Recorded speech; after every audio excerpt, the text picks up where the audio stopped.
Il est 9h18, nous descendons dans la cave dont la porte s'est ouverte toute seule.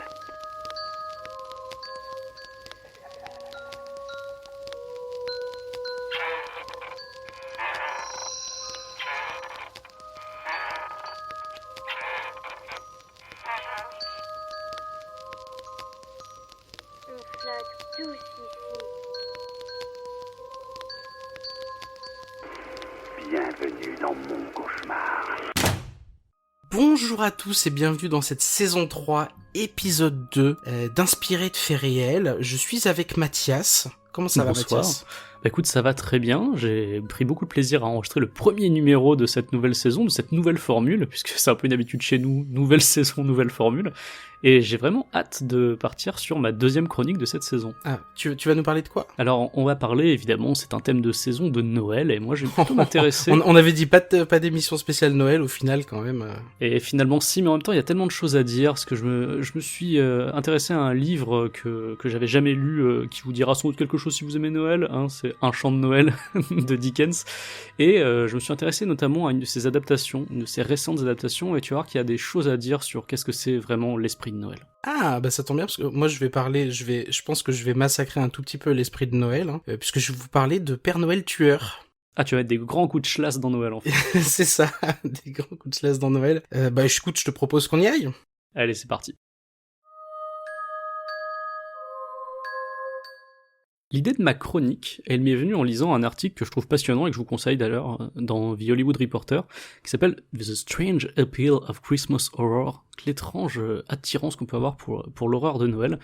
C'est un article qui est paru en décembre 2018 et qui retrace en fait les origines de l'horreur à Noël et qui analyse aussi un petit peu sommairement ce que c'est l'horreur de Noël. Donc ça m'a amené à m'intéresser à ce sujet global et plus précisément au lien qu'il peut y avoir entre Noël et les histoires de fantômes. Ce lien qui existe surtout au Royaume-Uni, comme on va le voir. Mais avant ça, on va parler un petit peu de Noël. Parce que pourquoi Noël, déjà ? Pourquoi Noël ? Je vais pas vous retracer toute l'histoire de la fête, d'abord parce que c'est très compliqué, assez fastidieux. Et puis parce que je pense aussi que chacun a sa propre vision de Noël et de ses traditions. On a depuis longtemps abandonné l'idée de Noël comme une fête simplement religieuse, avec tout le toutime, la messe de minuit, la naissance de Jésus, etc.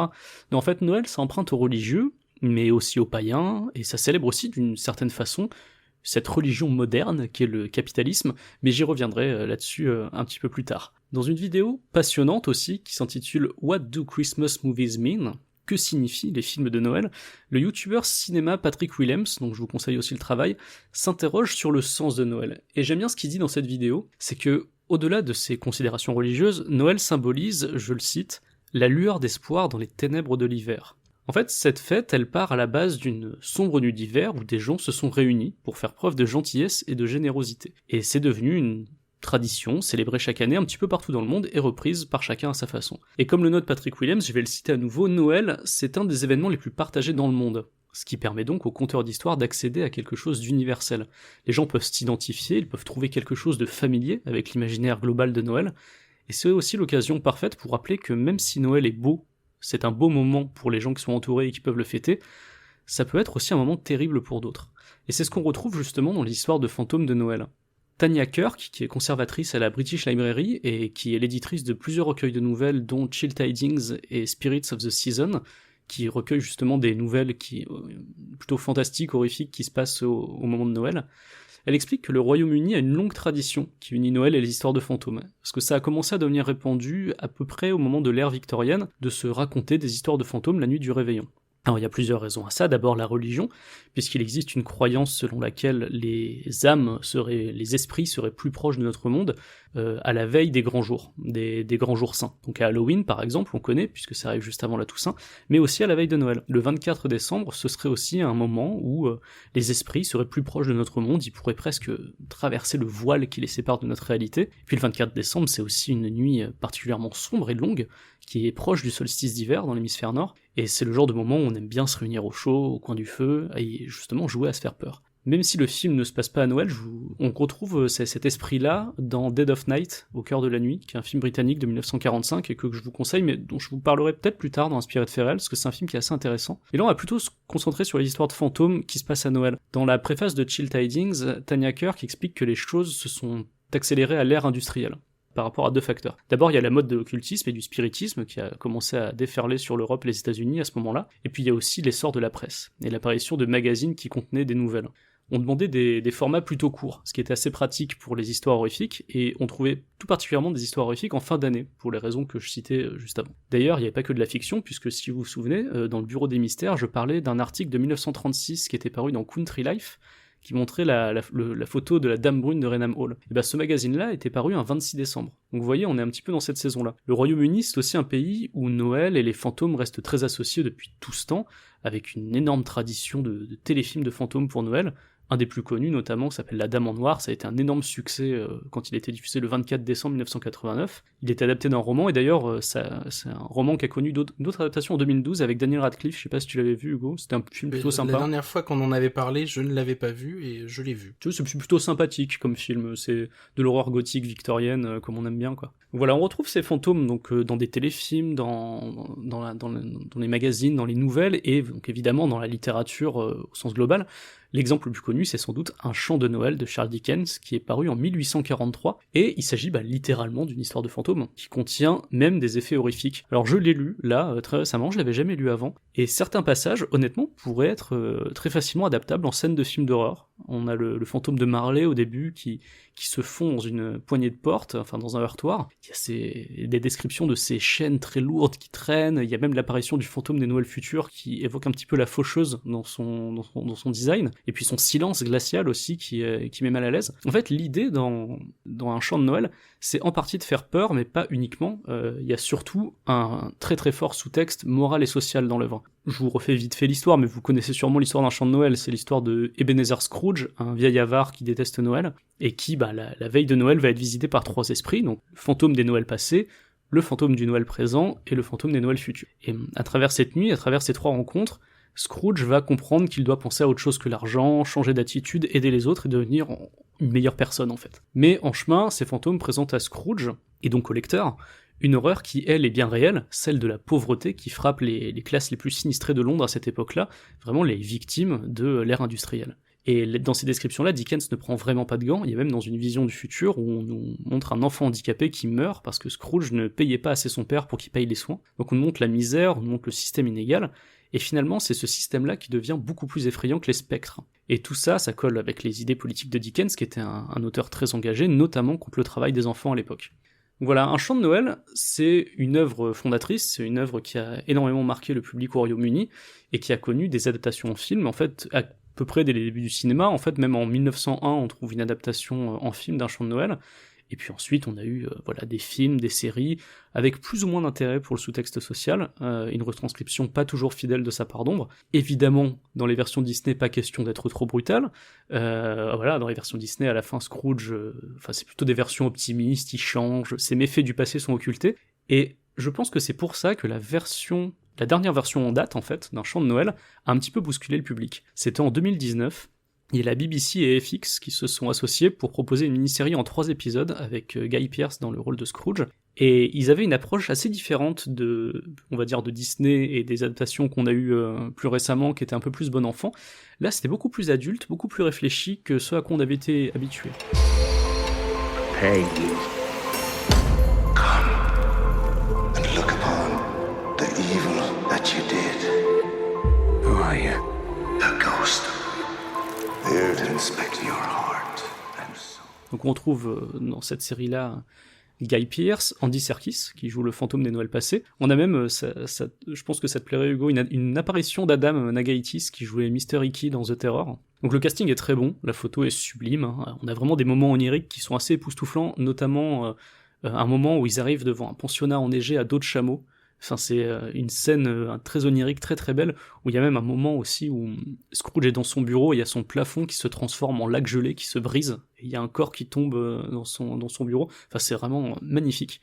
Il y a des très très belles idées visuelles, et ces idées visuelles, elles sont au service d'un propos qui est, comme on le voit d'ailleurs sur les visuels promotionnels de la série, très glaçant. Ça promet de nous montrer des choses encore plus dures que le texte original de Dickens, notamment au sujet de l'enfance atroce de Scrooge. Je vous spoile pas tout, parce que voilà, je pense que cette série mérite d'être vue, mais on va vraiment beaucoup plus loin, et en fait, ce qu'on nous montre aussi, c'est que Scrooge va se servir d'excuses de son passé pour justifier son comportement horrible, qui est vraiment beaucoup plus horrible que chez Dickens. Il y a notamment une scène qui est très MeToo dans cette série, où Scrooge va torturer psychologiquement la femme de son employé, le jour de Noël en plus, il va la faire se déshabiller devant lui pour lui donner de l'argent et payer les soins de son fils malade. C'est genre adapté à notre époque? Genre c'est un patron d'entreprise Non, contemporain? ça se passe toujours à l'ère industrielle, voilà, c'est toujours à la même époque, mais ça reste très actuel dans ce que ça montre en fait, puisque justement cette scène évoque vraiment MeToo, et il y a aussi un moment, juste avant cette scène, il lui fait un speech assez dégueulasse du genre vous auriez un peu plus d'argent si vous le dépensiez pas pour acheter une dinde à Noël, tu vois.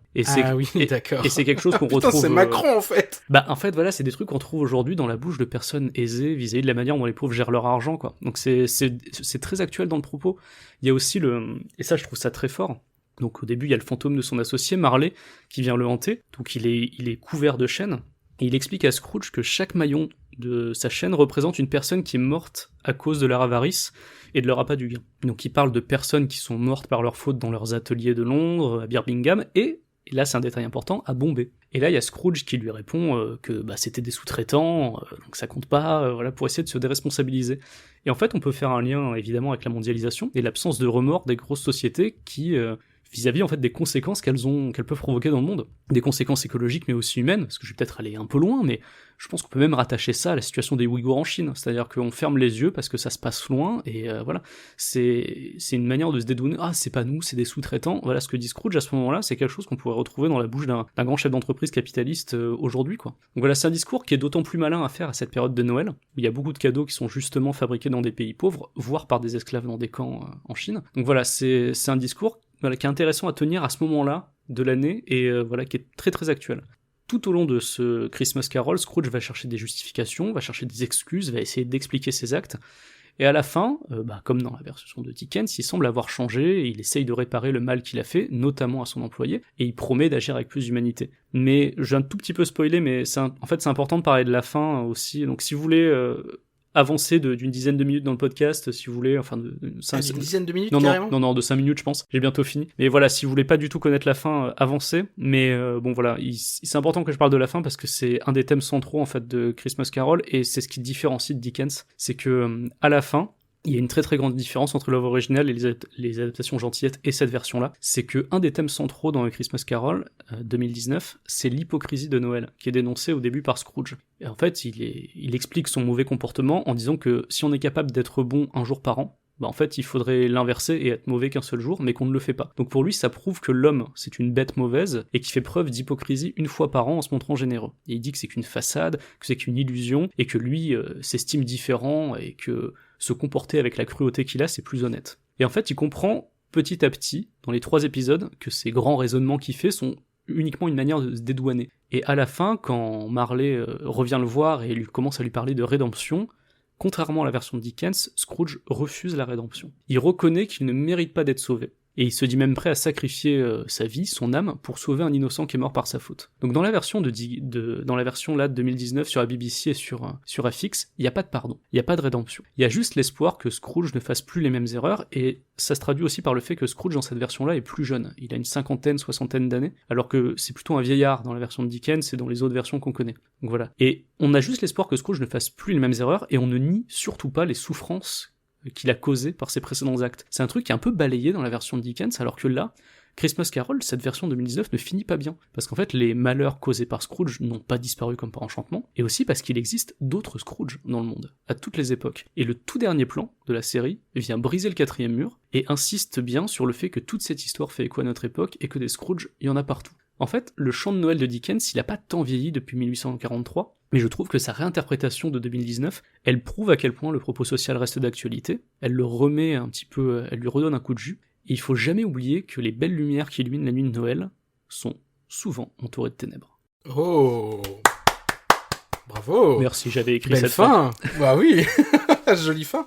Ouais, je t'avais posé la question de savoir si c'était adapté à notre époque, parce que si je dis pas de bêtises, il y a quelques années, il me semble que c'est aussi la BBC qui avait adapté Ils étaient 10. Oui, tout à fait. Et qu'il avait replacé dans notre époque. Ils avaient aussi participé à l'adaptation, si je dis pas de bêtises, de Dracula. Oui, et puis, Sherlock aussi. Et de Sherlock, oui, c'est vrai, ça c'est le plus obvious. en le replaçant à notre époque, mais là du coup ils font le choix enfin c'était limite un de leurs tropes en fait, de replacer des récits anciens comme ça dans notre époque. Là finalement ils le font, tu le dis, qu'à la toute fin quoi. En fait, à la toute fin, c'est même autrement que ça, c'est que la fin reste toujours à l'ère elle industrielle, reste, mais en fait, il y a un personnage qui est important dans la série qui se retourne vers la caméra et qui nous dit qu'il reste encore du travail. C'est triste parce que quand tu l'as dit, quand t'as dit que finalement Scrooge assumait, je trouve ça beaucoup trop réel et beaucoup trop ancré dans le présent, parce que s'il y a bien un truc qui a limite changé chez, enfin c'est un stéréotype évidemment, mais chez ce genre de stéréotype là, c'est qu'aujourd'hui t'as l'impression que c'est complètement assumé en fait. Le comportement de Scrooge, il est là en mode bah ouais, c'est comme ça quoi. Et je pense que ça va te faire sourire, mais les critiques américaines elles sont très différentes des critiques anglaises. Dans les critiques britanniques, on a plutôt tendance à... Bon, tout le monde salue la prestation de Guy Pearce, qui effectivement est très bonne. Mais dans les... Ils l'ont pas mal modifié, ou... Parce que Guy Pearce, je crois voir à quoi il ressemble, mais il ressemble pas du tout à un Scrooge. Non, il y a d'ailleurs Radio Times qui parle de Scrooge comme d'un hunk, d'un beau gosse. Effectivement, c'est vrai que bon, Guy Pearce est plutôt beau gosse. Bon, là, ils l'ont un petit peu vieilli, là, ils ont mis quelques petites taches et tout ça, mais ça reste un mec de 50-60 ans, je pense, dans l'idée, dans la série, plutôt la cinquantaine d'ailleurs. Alors que c'est vrai que Scrooge à la base c'est très très vieux quoi. Mais bon, bref, à part ça, ce que je te disais, c'est que les critiques anglaises saluent un petit peu la réinterprétation, globalement, de proposer quelque chose qui fait moins de concessions que les versions qu'on a vues avant. Et les versions américaines sont beaucoup plus critiques en disant que, en gros, cette version-là, elle a saccagé l'esprit de Noël quoi. Ah ouais, genre vraiment, ah non, mais il n'y a pas de rédemption, c'est pas normal. Parce que tu sais, les Américains, la rédemption chez eux, c'est sacré. Mais tu sais quoi ? C'est super intéressant, ça va faire un lien avec ma chronique. Ah bah écoute, c'est génial. Bah du coup, on l'envoie ? C'est parti. Et oui, sans le savoir, tu m'offrais une transition toute placée, puisque ce mois-ci, j'ai regardé, comme à mon habitude en décembre, quelques films d'horreur de Noël, et je me suis dit, tiens, petite originalité cette année, et si tu te faisais une petite compile de films qui ont un Père Noël comme antagoniste principal ? Alors, j'ai listé des longs métrages qui avaient transformé ce bon vieux Santa Claus en tueur fou furieux, je les ai regardés dans l'ordre chronologique de leur sortie, et je vais vous dire du coup ce que j'ai appris. Donc commençons par le commencement. Le premier film que j'ai retrouvé, c'est Tales from the Crypt, célèbre film à sketch de 1972, dans lequel la première histoire est un home invasion perpétré par un agresseur déguisé en Père Noël. Donc premier Père Noël tueur que j'ai repéré donc, mais sans vous spoiler, ce n'est pas encore le personnage principal de l'histoire.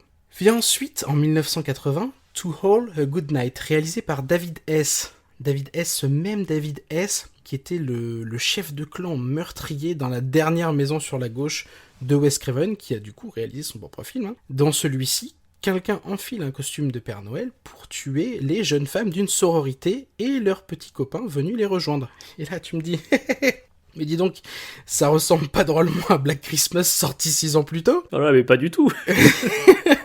Et si, effectivement, je peux même d'ailleurs te résumer le film, c'est Black Christmas en moins bien. Dans To All a Good Night, le déguisement de Père Noël sert surtout à brouiller les pistes. Le tueur commence par commettre des méfaits avec un autre costume, avant que les petits copains se ramènent déguisés eux en Père Noël. On se dit haha, ça va peut-être embrouiller le spectateur. Bon, en fait pas vraiment. Finalement, le meurtrier enfilera d'autres costumes, mais on a déjà une esquisse de Santa Claus assassin pour le coup. Et ça se passe dans un slasher, et c'est important. Jeunes gens, meurtre à l'arme blanche, death by sex, on retrouve tous les tropes ou presque du slasher, avec en prime des références en pagaille évidemment à Black Christmas. C'est avec Christmas Evil, sorti lui aussi en 1980, que le Père Noël prend une autre dimension. This Christmas, Santa's going to make everyone happy. The grown-ups and the kids. Christmas Evil, the non-believers. Dans celui-ci, un jeune garçon surprend le chef des lutins en train de faire des choses avec sa maman. En fait, il attendait le Père Noël, il se trouve que le Père Noël est arrivé, il monte dans sa chambre, et quand il redescend, malheureusement, maman était en train de s'occuper du Père Noël. Rassure-moi, le Père Noël était son père. Hein. Et le Père Noël, Je sais pas. sais même pas si on a la réponse dans le film. C'est le Père Noël du supermarché. Le truc important, c'est qu'en tout cas, il a appris de cette manière que le Père Noël n'existait pas. Donc il le comprend de manière brutale. Et il comprend qu'on lui a menti. Peut-être que le Père Noël existe vraiment et qu'il aime beaucoup sa maman. Peut-être. Et oui, bah à ce moment-là, pourquoi perdrait-il du temps le soir de Noël alors qu'il y a tant de cadeaux à livrer? C'est vrai, c'est pas très bon. Et finalement, dans un Oedipe mal réglé, notre personnage principal décide, une fois adulte, de lui aussi enfiler le célèbre déguisement à l'arrivée des fêtes et de terroriser et tuer les adultes qu'il croise.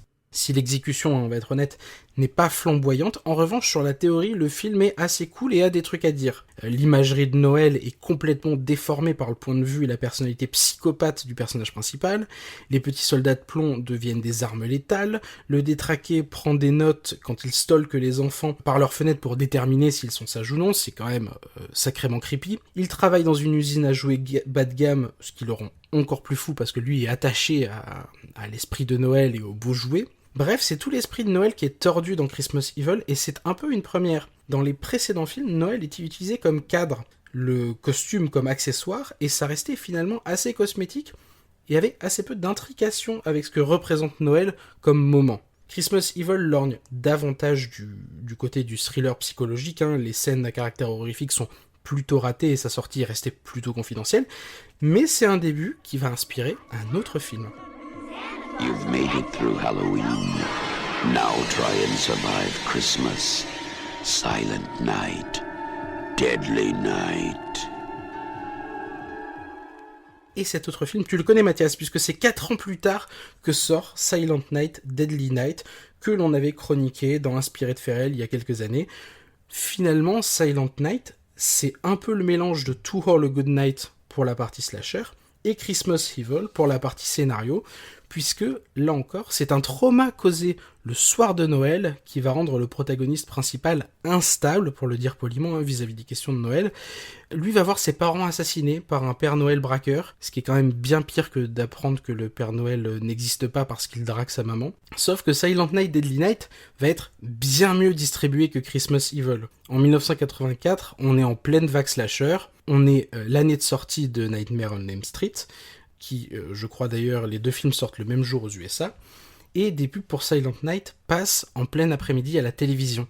Certaines affiches montrent un Père Noël armé et ont pour slogan « Vous avez survécu à Halloween ? Tentez maintenant de survivre à Noël ». Une référence évidemment directe au film de Carpenter, qui restait à ce moment-là le plus grand succès commercial pour un slasher depuis sa sortie en 1978. Silent Night aurait pu être un grand succès, d'autant qu'il fait mieux que Freddy sur son premier week-end d'exploitation. Mais il va rapidement être déprogrammé. Alors, dans les commentaires audio du DVD, l'équipe du film explique que c'est parce que la TriStar, société productrice du film, était en partie détenue par Coca-Cola et qu'à cette époque, la marque de boisson misait beaucoup sur l'image du Père Noël. Mais en fait, il y a d'autres raisons.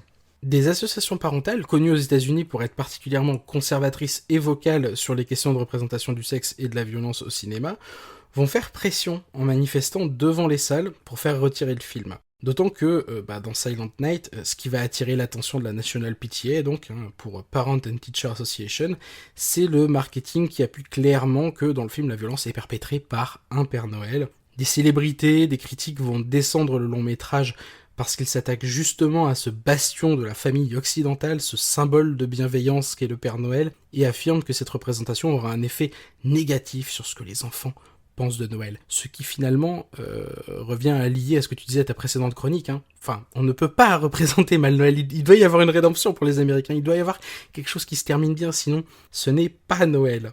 Un critique de cinéma va aller jusqu'à lire les noms de l'équipe de production à l'antenne en leur adressant le message « Honte à vous », ce qui est quand même assez dingue. Silent Night, Deadly Night devient donc un objet éminemment politique et polémique, puisqu'il semble attaquer l'Amérique conservatrice dans ses valeurs, alors qu'il n'est pourtant pas bien différent des autres slashers de l'époque, mais lui commettait l'erreur de montrer un Père Noël sous un jour moins festif. Ça peut sembler évident comme ça, mais se servir de Noël comme origine narrative du traumatisme des personnages, et plus uniquement comme quête visuelle, ça transforme un moment de fête en enfer. Noël devient non plus le lieu de réunion, mais celui de l'éclatement de la cellule familiale, celui où s'expriment les frustrations accumulées, et fait voler la tradition en éclats, en même temps que les têtes. Le calendrier de l'Avent sert alors souvent de compte à rebours macabre, jusqu'à la destruction annoncé au 25 décembre. C'est un effet qu'on voit dans beaucoup de films d'horreur de Noël, un calendrier de l'Avent qui s'avance inexorablement jusqu'au 25 décembre. Ce qui est ironique, c'est que cette idée d'un Père Noël sombre et méchant va être prise dans des films clairement faits par des républicains conservateurs, comme le récent Krampus The Christmas Devil en 2013 et sa suite Krampus The Devil Returns en 2016, tous deux écrits et réalisés par Jason Yule. Le Père Noël et son homologue monstrueux Krampus y sont montrés travaillant main dans la main pour kidnapper les enfants aux alentours des fêtes, comme quoi les valeurs, c'est à ce qu'on dit c'est de géométrie variable. La série des Silent Night va continuer. Le 2 sort en avril 1987, et on le sait, c'est une purge. La moitié des images sont tirées du premier sous prétexte de flashback, et l'acting est encore plus à côté de la plaque que dans le 1. La série va continuer sous forme de direct-to-vidéo jusqu'en 1995 avec Deadly Night 5, sous-titré The Toymaker, et on aura même droit à un remake de l'original bien plus trash et plus mauvais en 2012. Alors, on en avait parlé d'ailleurs, c'était vraiment une catastrophe. Et en plus, c'est une catastrophe. Qui est tellement putassier qu'il va réutiliser un vrai fait divers atroce qui s'est passé il n'y a pas si longtemps que ça avant. Donc c'est vraiment dégueulasse, Silent Night de 2012. Ouais, ils arrivent à faire un remake en essayant de le réactualiser sous prétexte d'un fait divers récent. C'est vrai que c'est vraiment dégueulasse. Et de fait, les Pères Noël tueurs font moins recettes. D'ailleurs, le budget de Silent Night 2012 en atteste, c'est une toute petite production. Ils font moins recettes à l'écran, et ce n'est pas sans rapport avec la vague slasher qui se calme doucement dans les années 90. Pour autant, ce n'est pas la fin, le Père Noël apparaît toujours dans le cinéma horrifique, mais sous une autre forme. Finalement, en continuant à regarder ma liste de films, j'ai distingué 2 catégories. Si on peut appeler la première « Le Père Noël est une ordure bien humaine », on pourrait aussi appeler la deuxième « Le Père Noël est une ordure monstrueuse ».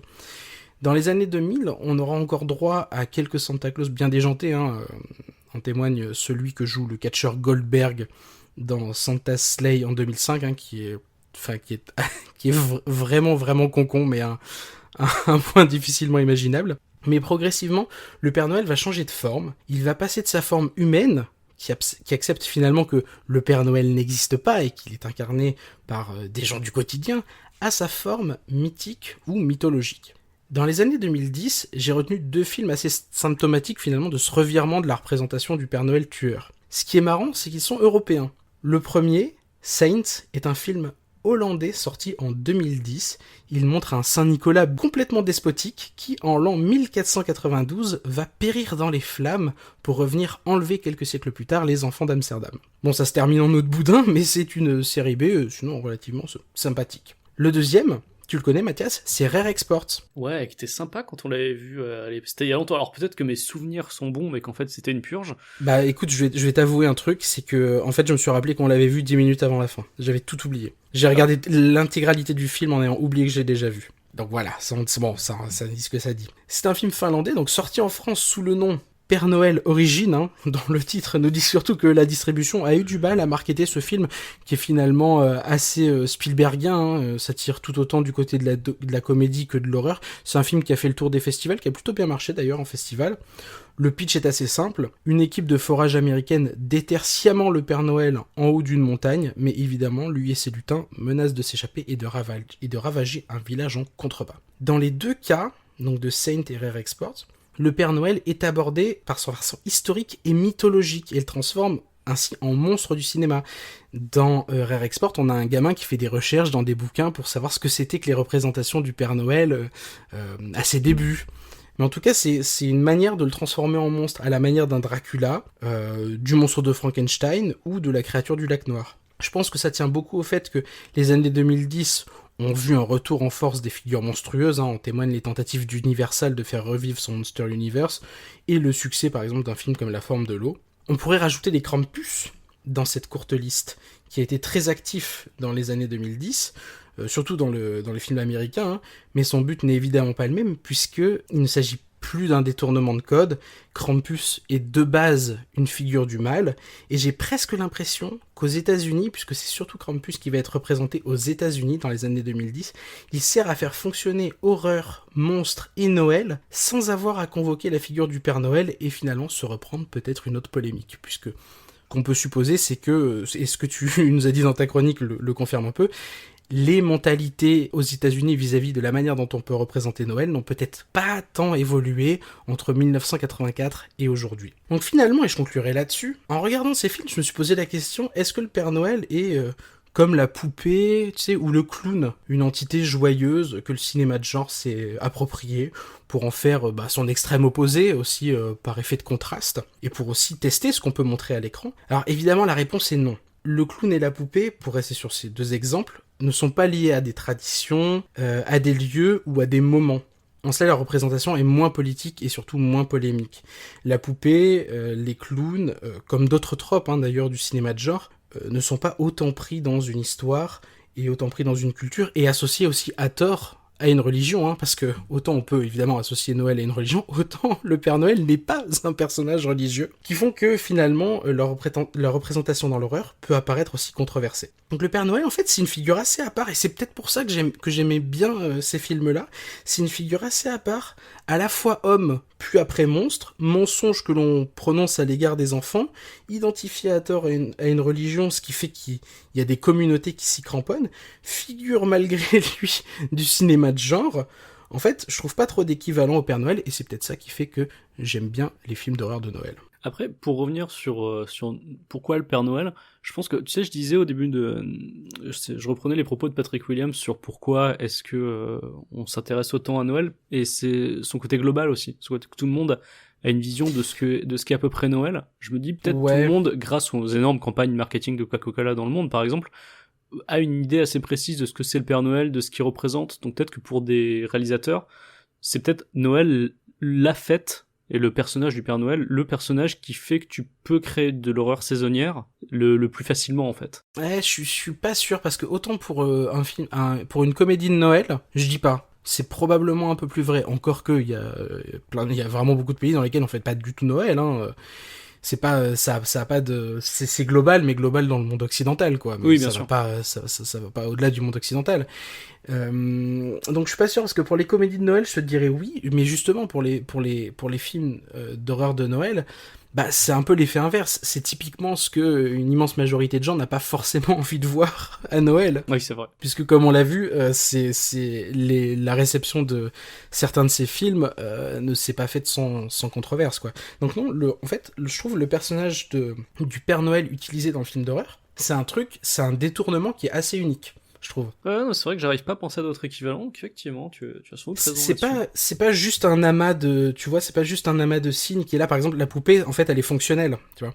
La poupée, elle est fonctionnelle parce que, une poupée, c'est pas censé bouger, et elle fait pas peur tant qu'elle bouge pas, et quand elle bouge, voilà, ça devient effrayant.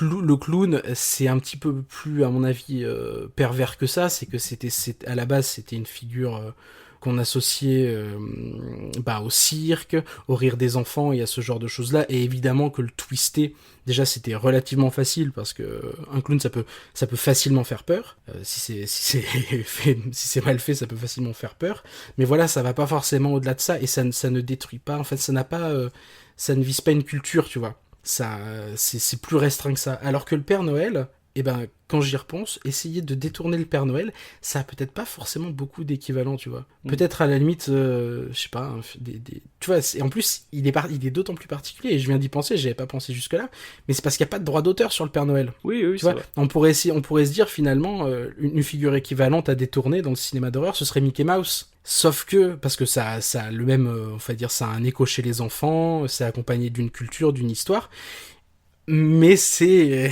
pas libre de droit, ce qui fait qu'on peut pas l'utiliser comme on veut. C'est une espèce d'immense figure qui représente beaucoup de choses, et qui en plus est libre de droit, et qui du coup peut être le symbole d'un tas de choses, et que évidemment les films de genre aiment particulièrement détruire, et c'est aussi ça qui fait que on aime bien les films de genre, on aime bien les films d'horreur. Un film d'horreur, s'il n'est pas là pour choquer le bourgeois, à quoi sert-il finalement ? C'est assez drôle qu'il n'y ait pas eu plus de films d'horreur sur la fée des dents, je suis en train de penser. Que tu vois, on est aussi sur un personnage, sur l'innocence, libre de droit aussi. Et sur l'imaginaire des dents, tu vois, comme les gens sont traumatisés par les films avec les dentistes, je me dis, il y a peut-être un truc à faire sur la fée des dents. Donc voilà, si vous nous écoutez, réalisateurs de films d'horreur, faites un film sur la fée des dents. Un film sur la petite souris. Sur la petite souris.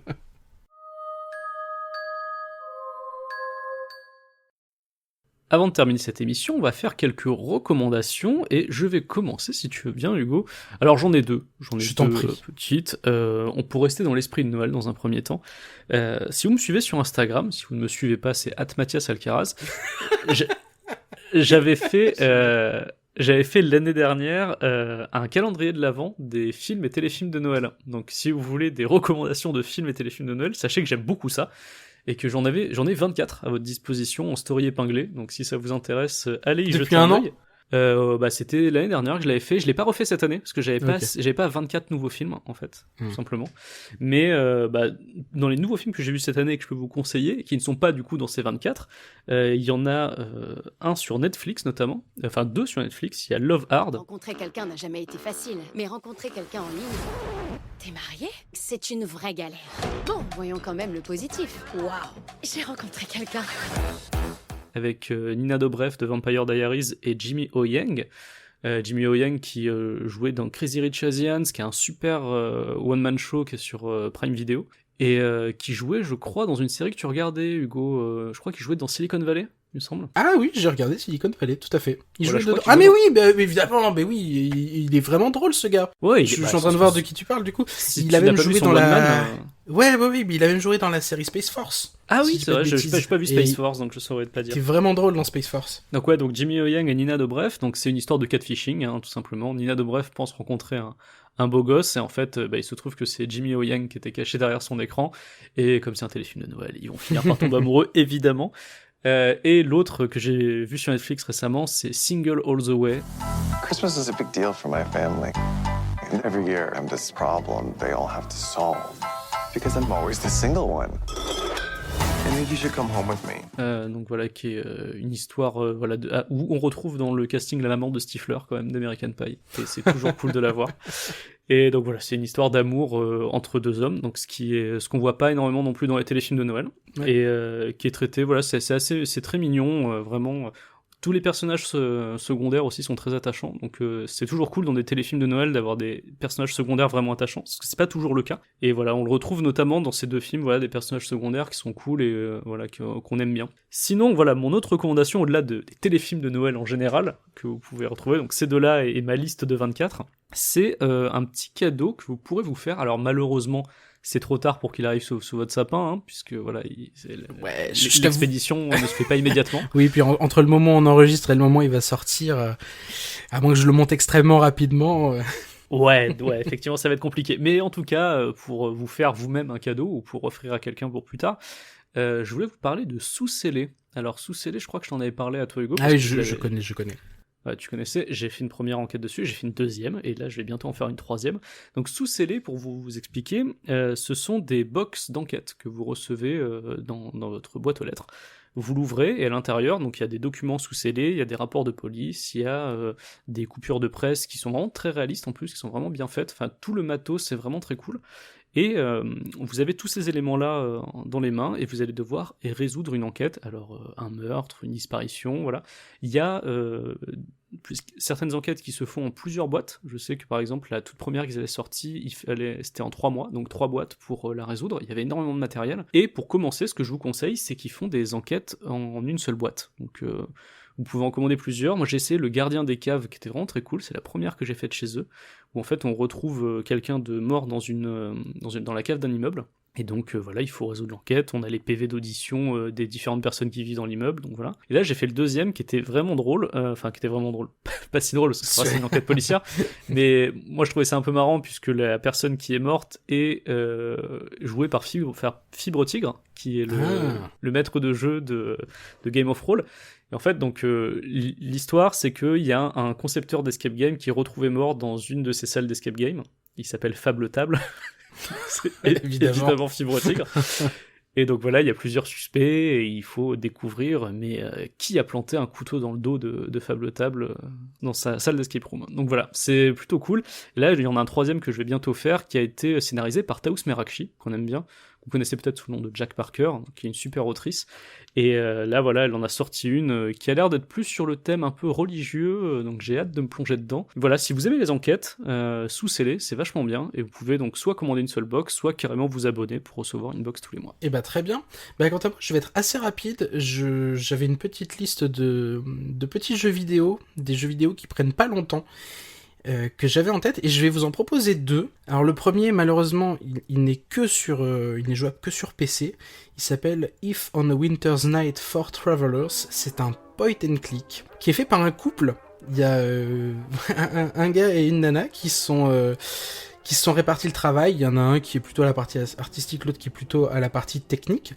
Et c'est un point and click en vue isométrique en pixel art, et qui va être très simple, très très narratif, hein. Ça se termine si je dis pas de bêtises, je crois que je l'ai terminé entre 2 et 3 heures. Et ça va raconter en fait l'histoire de 4 protagonistes qui se retrouvent dans une soirée masquée dans un train au beau milieu de la Russie des années 20, et qui ont tous les 4 pour point commun de ne pas savoir comment ils se sont retrouvés là. Donc ils sont dans un bal masqué, ils ont tous un masque, ils savent pas comment ils se sont retrouvés là, et en fait le jeu va fonctionner sous forme de flashback. Et sous forme de flashback, on va connaître leur histoire et pour savoir comment ils en sont arrivés là. Et alors c'est assez dingue parce que c'est très minimaliste dans sa représentation, c'est vraiment du pixel art, c'est-à-dire qu'on ne voit pas les expressions de visage ou ce genre de choses, mais dans la manière dont les personnages sont animés et en fait dans la manière dont les choses sont représentées, sont amenées, et ben c'est hyper beau. En fait, il y a des moments qui sont très très beaux, et il y a des fois où on comprend par exemple une histoire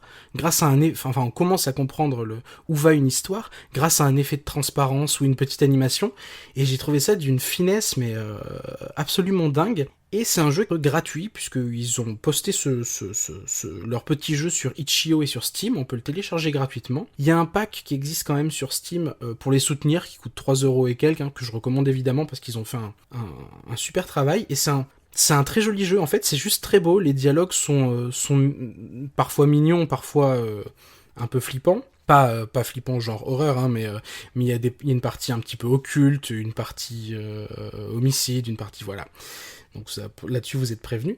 Et donc ça s'appelle If on a Winter's Night for Travelers, et c'est vachement chouette. Je crois que c'est sorti en avril ou en mai 2021, donc je le recommande très très chaudement. Et le deuxième... Oui. Excuse-moi, c'est uniquement sur PC ou c'est aussi disponible sur Switch par exemple? Non, c'est pas sur Switch. D'accord. Non, c'est vraiment que sur PC. D'accord. Et je suis pas sûr que ce soit porté un jour, hein. Déjà ils l'ont publié sur Steam alors qu'à la base c'est publié sur une plateforme vraiment de jeux ultra indépendant qui s'appelle itch.io. Et déjà ça a été publié sur Steam, ce qui est chouette, mais je suis pas sûr que ce soit un jour porté sur Switch. Le deuxième, en revanche, est peut-être un petit peu plus accessible. Il s'appelle Exo One. Alors rien à voir, hein, parce que autant là dans If on a Winter's Night for Travelers, on est dans une ambiance presque Noël, pas tout à fait Noël, mais quand même. Là dans Exo One, on est dans de la pure SF. C'est un jeu très étrange. Il est sorti en novembre dernier, où en fait on incarne un vaisseau extraterrestre qui est en fait une boule, et on va avoir 2 actions possibles avec cette boule. Moi j'ai joué sur Xbox. Avec la gâchette droite, quand on appuie, on applique une très forte gravité qui va la faire descendre vers l'astre le plus proche. Souvent on est sur une planète. Et avec la gâchette gauche, on va écraser cette boule pour qu'elle ait une forme en fait de disque. Tout le jeu, ça va être d'utiliser la gravité, d'utiliser par exemple un dénivelé pour lui faire prendre de la vitesse, pour la faire repartir, pour appuyer sur la gâchette gauche, faire écraser la balle pour qu'elle se retrouve en forme de disque, et aller le plus loin possible et atteindre... Il n'y a pas vraiment d'objectif à atteindre, mais aller chercher 2-3 trucs qui nous permettent en fait de quitter le monde pour passer au suivant. Et c'est un jeu qui est très très très basé sur les sensations. C'est extrêmement particulier, en fait là, tu vois, j'essaierai de le comparer, j'essaierai de lui trouver un genre. C'est pas un platformer, c'est pas, c'est un jeu vraiment extraterrestre, hein, pour le coup, sans mauvais jeu de mots. Et donc c'est disponible sur le Game Pass et sur PC. Et ce que je trouve vraiment chouette, c'est qu'il est aussi visuellement très beau. Et on n'arrête pas on est sur des planètes aliens, on est sur des planètes fictives, et on n'arrête pas d'avoir des paysages magnifiques. Et en fait, j'ai trouvé ça ultra détendant. Genre si vous avez besoin de vous détendre à un moment donné pour Noël, c'est ultra détendant. Vous allez avoir des paysages surnaturels magnifiques et vous allez balader votre vaisseau extraterrestre dedans en ayant quand même du jeu. Hein. Il y a du ludique dedans. Hein. Il faut jouer avec la gravité, jouer avec la forme. Il y a des planètes qui représentent quand même des petits challenges, mais pas trop importants. Et moi je l'ai terminé là hier ou avant-hier et j'ai passé un super moment. Et en plus il est dans le Game Pass et sinon je crois qu'en dehors du Game Pass il est pas très cher. Donc voilà, c'en est tout pour, pour les recos. Bah du coup, on vous remercie.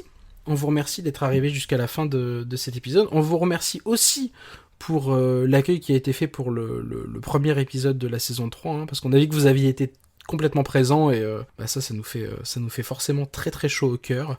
On vous remercie pour tous vos petits messages. On a reçu pas mal de messages sur Twitter, sur Facebook aussi en privé. J'ai essayé de répondre un maximum parce que c'est vrai que sur Facebook c'est souvent moi qui réponds. Sur Facebook c'est quasiment que toi. Je crois que je vais sur Facebook une fois par mois donc. C'est ça. Donc c'est voilà, vraiment désolé toi si je vous ai pas répondu, peut-être que le message s'est perdu, mais en tout cas j'essaye de répondre au maximum dans les messages Facebook. Et merci à vous pour tous vos retours, c'est super cool. On est vraiment heureux que le nouveau format vous plaise, parce que c'est vrai que c'est une petite inquiétude qu'on peut avoir. C'est vrai que quand on change un petit peu la formule, on peut se demander est-ce que ça va plaire, et voilà. Puis fatalement, on est en phase de rodage, quoi. C'est ça. Et on a vu que vous aviez beaucoup aimé cette nouvelle formule, donc ça nous fait chaud au cœur. Ouais. Et sur ce, merci. On vous souhaite de joyeuses fêtes. On vous dit à 2022. On vous souhaite de passer de belles et bonnes fêtes avec les gens que vous aimez. Et voilà. Très bientôt et à pour très de nouvelles horreurs.